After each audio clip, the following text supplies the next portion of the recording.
حدیث نمبر 11 جو ہے یہ 9 کلاس کے ریڈیو سلیبس میں بھی ہے اور میٹرک کی بھی ہے.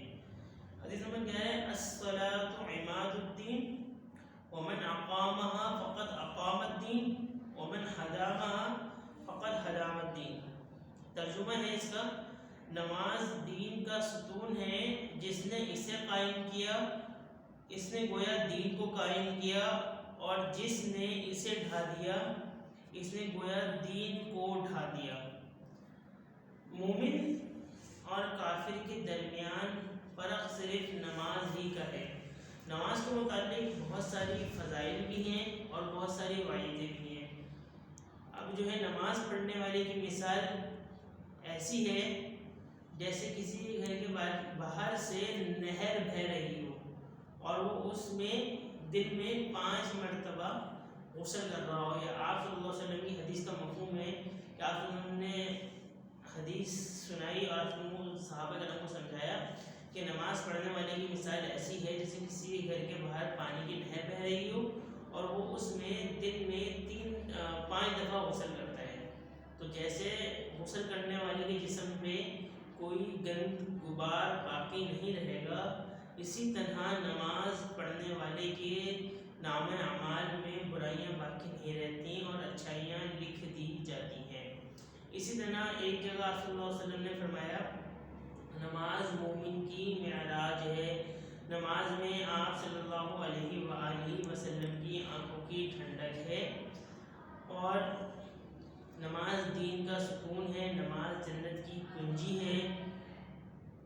اسی طرح جو یہ حدیث آپ کی اور نماز نہ پڑھنے والوں کے متعلق آپ صلی اللہ علیہ وسلم نے فرمایا، ایک حدیث ہے جس کا مفہوم ہے کہ آپ صلی اللہ علیہ وسلم نے فرمایا کہ میرا دل چاہتا ہے کہ میں کچھ نوجوانوں کو اکٹھا کروں اور ان کو جنگل سے لکڑی لانے کا حکم دوں.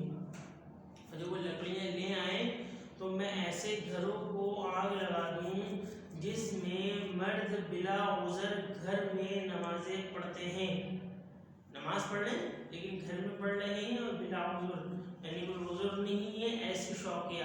تو آپ صلی اللہ علیہ وسلم نے اتنے غصے کا اظہار فرمایا کہ میں ان گھروں کو آگ لگا دوں جس میں مرد بلا عذر گھر میں نمازیں ادا کر رہے ہیں.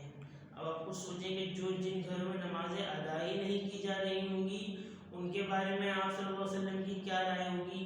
جو آپ صلی اللہ علیہ وسلم نے گھر میں نماز ادا کرنے والے میں اتنا غصے کا اظہار فرمایا. تو ہمیں نماز کی پابندی کرنی چاہیے. ایک حدیث میں آیا کہ آپ صلی اللہ علیہ وسلم نے فرمایا کہ روز محشر سب سے پہلا حساب نماز کا ہوگا. اگر یہ پوری اور اچھی نکل آئی تو باقی اعمال آٹومیٹکلی اچھے نکل آئیں گے، اور اگر اس میں خامی ہوئی تو باقی اعمال میں بھی خامی ہوگی.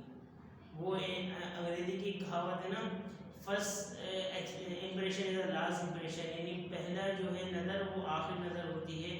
تو اسی طرح جو ہے ہم اللہ تعالیٰ کی حضور جب حاضر ہوگی اور ہمارا پہلا ہی نامہ اعمال جب حساب کتاب کو مانگنا شروع ہوگا اور وہ نماز کے بارے میں ہوگا اور اگر اسی میں کوتاہی ہوگی تو باقی سارے اعمال میں آٹومیٹکلی کوتاہی آ جائے گی. اور جب نماز ہماری پوری اور اچھی ہوگی تو باقی سارے اعمال اچھے ہو جائیں گے. تو اس طرح نماز کا ہمیں ایک بات یہ بھی فرمائی کہ نماز جو ہے ٹھہر کے پڑھنی چاہیے، نماز جو ہے جلدی نہیں پڑھنی چاہیے.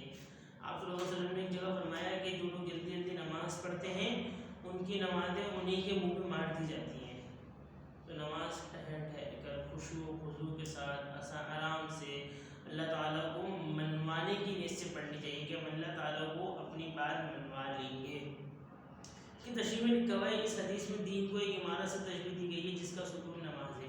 یعنی دین جو ہے وہ آپ کے کمرے کی طرح ہے، جیسے کمرے میں پلر ستون کہتے ہیں پلر کو، جیسے چھت کھڑی کرنے کے لیے ہر کمرے میں ہوتا ہے ایک پلر لازمی ہوتا ہے، اس طرح دین کی چھت کو قائم رکھنے کے لیے نماز کی حیثیت پلر کی طرح ہے.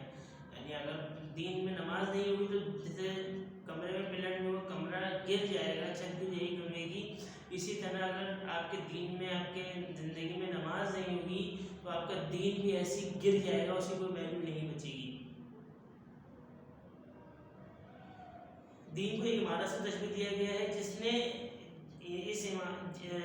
اس ستون کو قائم رکھا، اس نے گویا دین کی عمارت کو قائم رکھا. جس نے اس ستون کو گرا دیا اس نے گویا پورے دین کی عمارت کو گرا دیا. نماز چھوڑی اس کی مثال ایسی ہے کہ اس نے دین چھوڑ دیا. اس سے نماز کی اہمیت واضح ہوتی ہے۔ ہر مسلمان کی روزانہ 5 مرتبہ ایمان کے امتحان کا موقع آتا ہے۔ اب ہر مسلمان کی روزانہ 5 مرتبہ ایمان کے امتحان کا موقع آتا ہے۔ مؤذن جو ہے صدا لگاتا ہے، حی علی الصلاۃ حی علی الفلاح، آ جاؤ کامیابی کی طرف، آ جاؤ فلاح کی طرف۔ اب بات جب ہم یہ سن کے اس کی بات مانیں گے، اور اگر نہ مانیں گے تو یقیناً ہمارا اپنا نقصان ہے۔ مؤذن اسے نماز اور فلاح کی طرف بلاتا ہے۔